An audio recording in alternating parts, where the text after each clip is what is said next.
पहली मोहब्बत है, मेरी पहली ये चाहत है, मेरी इतनी सी हसरत है, गले लग जा न जा।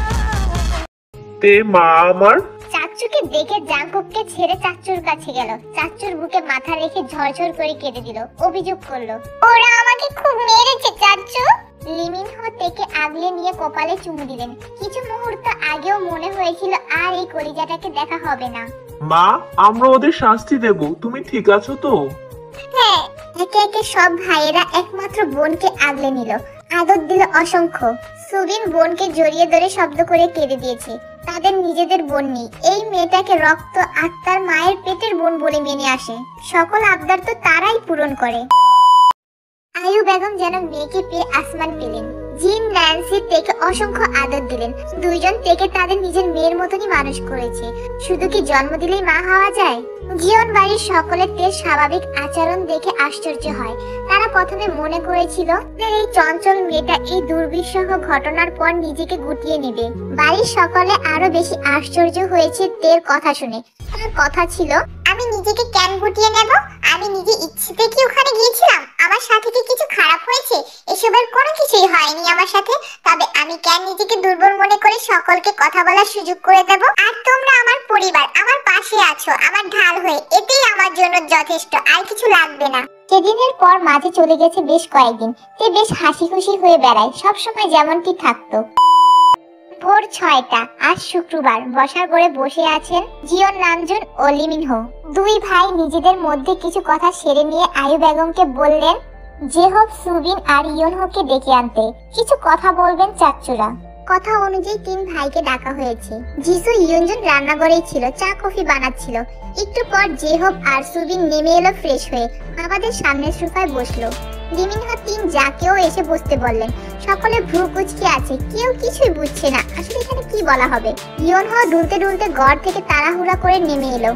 লিমিনহো নিজের মাঝে কথা সাজিয়ে নিল। এরপর গলা পরিষ্কার করে ঝেড়ে কেশে নিয়ে ভাইয়ের দিকে ও সকলের দিকে একবার করে নজর দিয়ে বললেন, আমরা একটা সিদ্ধান্ত নিয়েছি। সকলে উৎসুক নজরে চেয়ে আছে। কি এমন সিদ্ধান্ত?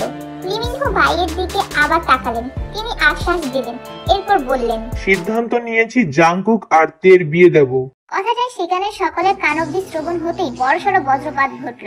জিতাও মাত্রই উপর থেকে নিচে নামছিল কাঁধে ব্যাগ নিয়ে। তারা 6:30টায় কোচিং আছে। উপরের সিঁড়ি ভেঙে একদম নিচেই চলে এসেছিল। বসার ঘরের ফ্লোরে পা দেয়া মাত্রই মেজো চাচুর বলা কথাটা কানে পৌঁছালো। অমনি ব্যাগ সমেত সে ধপাস পড়ে গিয়ে আর উঠে বসলো না। বিস্ময় নিয়ে সেখানে বসেই কথাটা হজম করতে ব্যস্ত হলো। ইয়নহো বাবার কথাটা শুনবে বলে মাত্রই ঘুম ঘুম চোখে ঢুলতে ঢুলতে সোফায় বসতে যাচ্ছিল। ঠিক তখনই বাবার কথাটা কানে আসে। কানে আসার পরপরই তার আর সোফায় বসা হয়নি। সেও সোফা বাদে নিচে ধাপাস দিয়ে বসেছে। তার ঝিমানো ঘুম একেবারে বাক করে পালিয়েছে। কোমরেও বোধহয় লেগেছে, কিন্তু সেদিকে খেয়াল না দিয়ে সে বাবার বলা কথাটা হা করে চোখ বড় বড় করে হজম করতে ব্যস্ত হলো।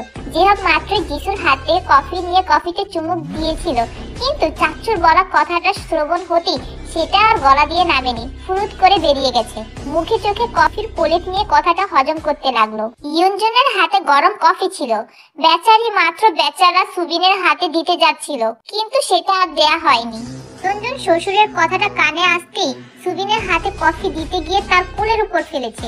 আর সুবিন বাবার কথাটা শুনে কফির মগটা না ধরে হা হয়ে গেছে। কফি কোলের উপর পড়লে সে গরমের ঠেলায় এক লাফে উঠে তো গিয়েছে, কিন্তু ভাবে লাগছে গরম কফির থেকে বাবার কথাটাই বেশি গরম। যিশু বেচারি মাত্রই শাশুড়িকে চা দিতে গিয়েছিল, কিন্তু তার হাতেও আর চায়ের কাপটা শোভা পেল না। তিন জায়ের অবস্থা আর কি বলবো, তারা হা করে কর্তাদের মুখের দিকে চেয়ে রইল। লিমিনহো কথাটা বলে চায়ে চুমুক দিচ্ছেন এবং বাড়ির সকলে এক্সপ্রেশন দেখছেন। দেখলেন এরা কেউ আর এই দুনিয়ায় নেই। সকলে হা করে কথা হজম করছে আর একটা বলি মনে মনে ভাবছে, বনবল আর ভাগা তেঁতুলের বিয়ে এ কি করে সম্ভব? তাদের বিয়ে মানে তো যেচে পারমাণবিক বোমা বিস্ফোরণ ঘটানো। নামজুন এবার অতিশয় বিরক্ত হলেন। এরা এমন ভাব করছেন যেন লিমিনহো এলিয়েন আর তাদের বিনা টিকেটে মঙ্গল গ্রহে নিয়ে যাবার কথা বলেছেন। আশ্চর্য, তাকিয়ে আছে দেখো যেন তারা দুইজনই এলিয়েন। চমকে উঠলেন। কি হয়েছে? ওভাবে কি দেখছো? কি এমন বলা হয়েছে শুনি? সকলেই একসাথে অতিশয় আশ্চর্য কণ্ঠে মৃদু চেঁচিয়ে বলে উঠল, এটা কি করে সম্ভব? নামজুনের উত্তর, কেন সম্ভব নয়? জিন বললেন, এটা তুমি আমরা সকলেই জানি কেন সম্ভব নয়। ন্যান্সি বললেন, ওরা একে অপরকে চাচাতো ভাই বোন বলেই মানতে চায় না, সেখানে বিয়ে কি করে সম্ভব? লিমিনহো উত্তর করলেন, চাচাতো ভাই বোন মানে না বলে যে অন্য কিছু মানবে না তার কোনো মানে আছে? চাচাতো ভাই বোন মানতে হবে না, আমরা যেটা মানাতে চাচ্ছি সেটা মানলেই হবে। এবার আয়ু বেগম মুখ খুললেন। তিনি কখনো বাসুদের উপর কথা বলেন না, তবু সাহস নিয়ে বললেন, কিন্তু ভাইজান, ওরা একে অপরকে সহ্য করতে পারে না, ঝগড়া মারামারি, একে অপরকে শত্রু ভাবে। সেখানে অন্য সম্পর্ক বা বিয়ের মতন বন্ধন কোনোটাই মানবে বলে আমার মনে হয় না। একটু ভেবে দেখলে হয় না? জেহব চাচির সাথে একমত হয়ে বলে, চাচু, ছোট আম্মু কিন্তু ঠিকই বলেছে, ওরা জিন্দেগিতেও রাজি হবে না। লঙ্কা কাণ্ড বাঁধাবে তবু রাজি হবে না। তোমরা ভেবে দেখো একটু। সুরিনও একই মত দিল। জিসু ইয়নজন চুপ করে শুনছে শুধু। এতক্ষণ পর ইয়নও নিচ থেকে উঠলো। জিতাও উঠলো, এসে দাঁড়ালো বড়দের কাছে।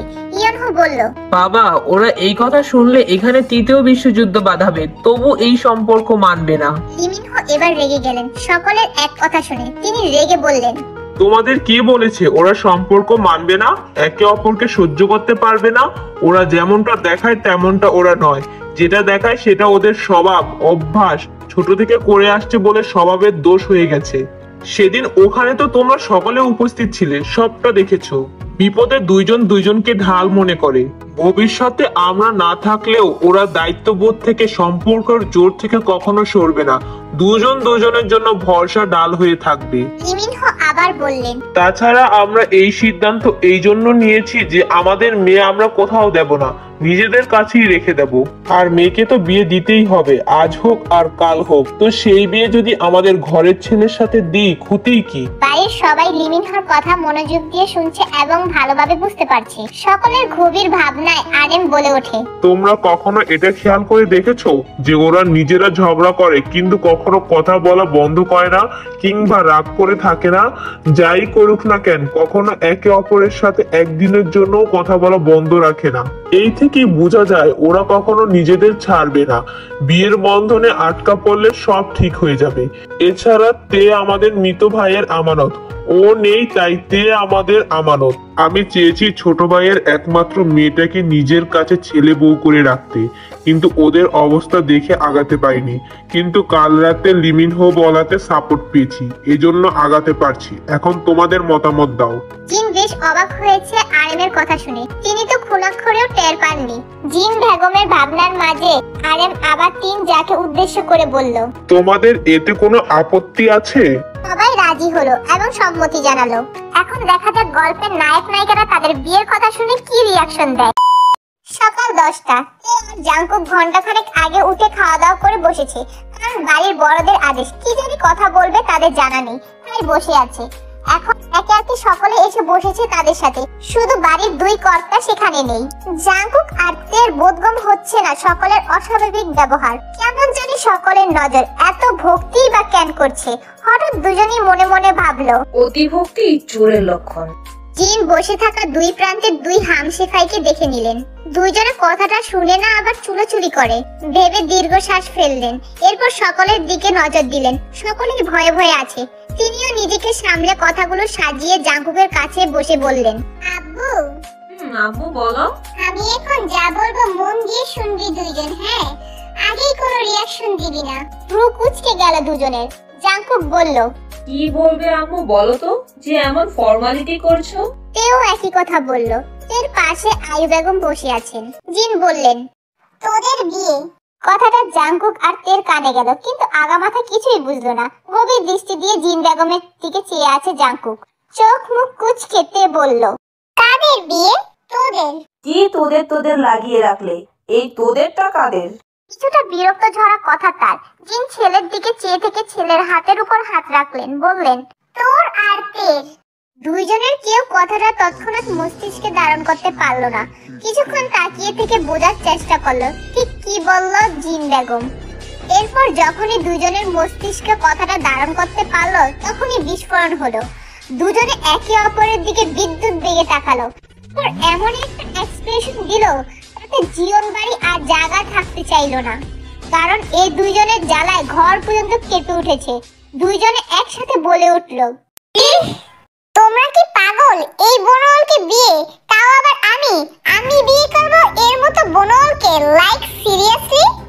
জাঙ্কুক এর কথায় আরো দ্বিগুণ রেগে গেল। আম্মু তুমি ঠিক আছো তো, নাকি মাথা নষ্ট হয়ে গেছে? বিয়ে, তাও আবার ওই গোবর ঠাসাকে? আমি বিয়ে করব ওর মতন গোবর ঠাসাকে? Like seriously?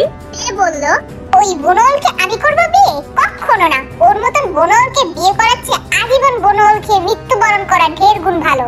জাঙ্কুক এত বড় কথাটা মানতে পারলো না, উল্টো অপমান সেও করলো।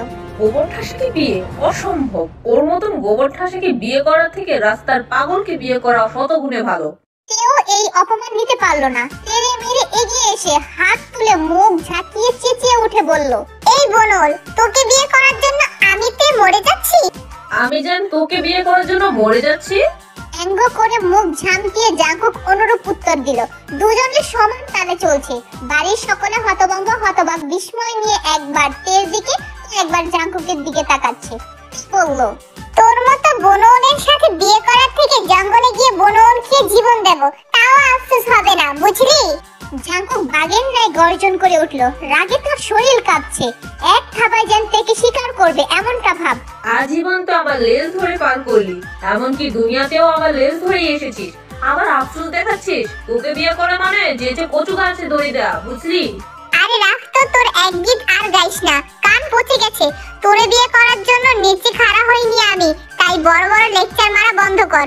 দেখো নিজেদের চোখেই দেখে নাও কতটা বেয়াদব এটা, আর তোমরা এই বেয়াদবটার সাথে বিয়ে দিতে চাইছো আমার? এই দুজনের ঝগড়া কি আদৌ শেষ হবে? দুইজনকে কি আদৌ বিয়ের বন্ধনে বাঁধা যাবে? দেখাই যাক পরের পার্টে কি হয়। আজকের জন্য এতটুকুই।